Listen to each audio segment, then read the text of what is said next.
Good, happy Tuesday morning. I'm Riley King, and welcome to the Riley King Newscast. Let's get started. First up, man found with 2 firearms arrested for violating protective order. A Goffstown man was arrested for violating a protective order after police found him in a car with firearms. On Monday at 6:42 p.m., Officer Brian investigated a complaint about a vehicle speeding through the Home Depot parking lot while looking for the speeder. Noticed a vehicle with a man inside who appeared to be unconscious. Before checking on the man's condition, he noticed an AK-47 rifle and an M&P handgun on the front passenger seat of the vehicle. He asked the man, Michael Takas, 38, to get out of the vehicle. He ran information through dispatch and learned he was the defendant in an active protection order out of the 6th Circuit Hillsborough Family Court, which had a condition that he could not possess firearms.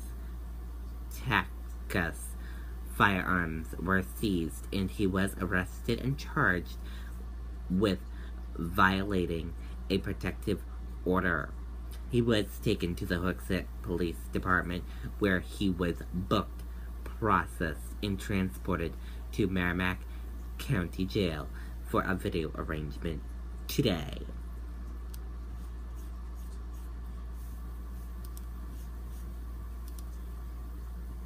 Shark attacks seal near Cape Cod shore. Several beaches closed.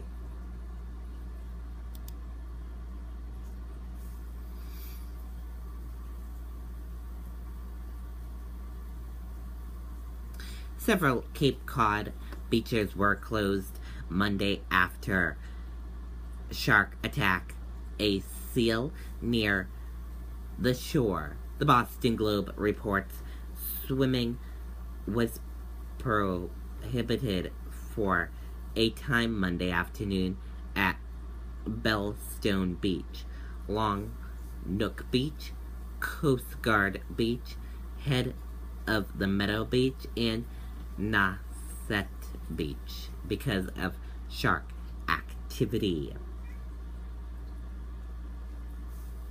Pat O'Brien told the Globe he was swimming with his 9-year-old daughter when a shark bit a seal. I turned to my left and I could see it and I could hear it. O'Brien said the seal was making a lot of noise, like it was screaming. I've never seen so much blood in my life.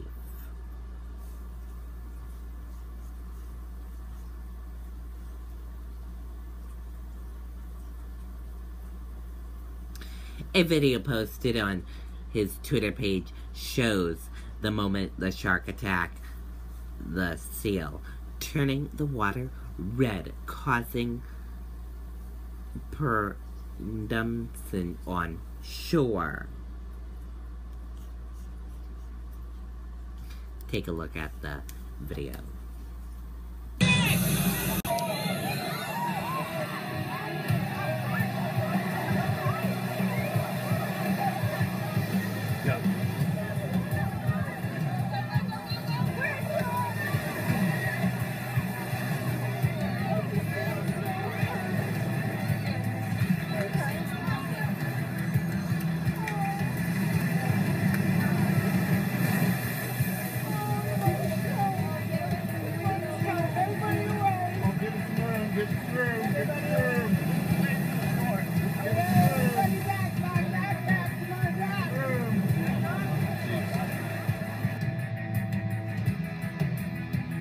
And there you go in that video. Very intense moment there. No injuries were reported. Nanset Beach was closed indefinitely following the incident.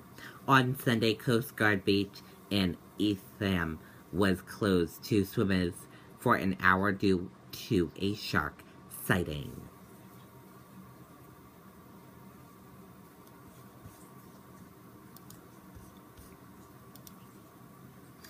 Child hospitalized after falling out of window.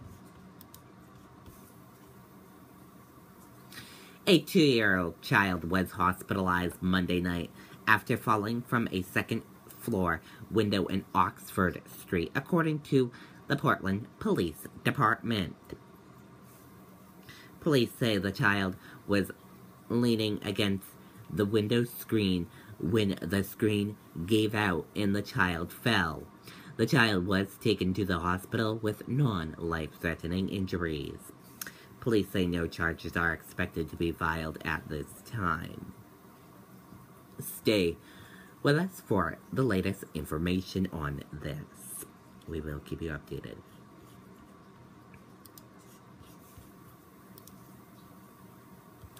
If CEO quit, then investors hammered one of India's largest companies. It may get worse.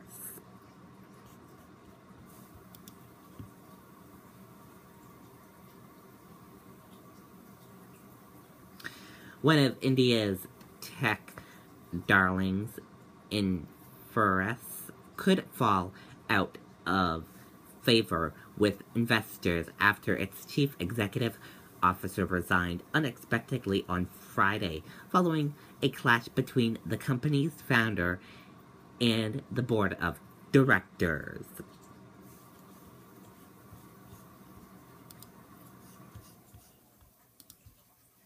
Trump announced his plan to increase U.S. presence in Afghanistan. Let's take a listen to this video from ABC News.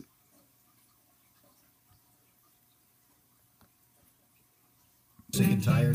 Well, the legendary Second City has got the antidote for atrocious anecdotes, the bandage for bad gags, and the healing for half-hearted humor with their newest show, Cure for the Common Comedy. The Second City's produced such stars as Bill Murray, Tina Fey, Keegan-Michael Key, and will also produce laughter, which is the best medicine. Cure for the Common Comedy.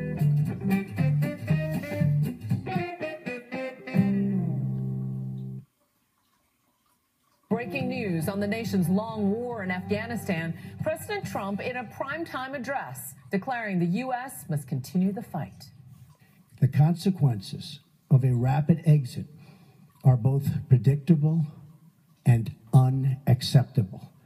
9/11, the worst terrorist attack in our history, was planned and directed from Afghanistan because that country was ruled by a government that gave comfort and shelter to terrorists. And now ABC Chief Global Affairs Correspondent Martha Raddatz joins us from Washington. Martha. Tonight, the president taking ownership of America's longest war. After months of internal debate, President Trump announced his strategy for the war in Afghanistan, saying he will go after terrorist safe havens and defeat ISIS and the Taliban. We will win, he said. And while he didn't commit to a specific number of additional troops, although he said we would see overwhelming force, the president has given Defense Secretary Mattis the authority to set troop levels, and Mattis has favored sending in about 4,000 more U.S. troops. But in this speech, the president emphasized the role of U.S. partners, our NATO allies, several already committed to sending additional forces, and he called out Pakistan for sheltering terrorists, saying that must change. But one thing he did not give was a timeline for withdrawal. Past presidents have set time limits for troops. President Trump said withdrawal will be conditions-based. Conditions on the ground, not timetables, will guide the strategy, the president said, warning of repeating the same mistakes in Iraq of a hasty withdrawal. Juju? Martha. Okay, and there you go on that report. And That does it for the Riley King newscast right here on the Riley King Network. I hope you all have a great rest of your Tuesday. See you back here later on today. Goodbye, everyone.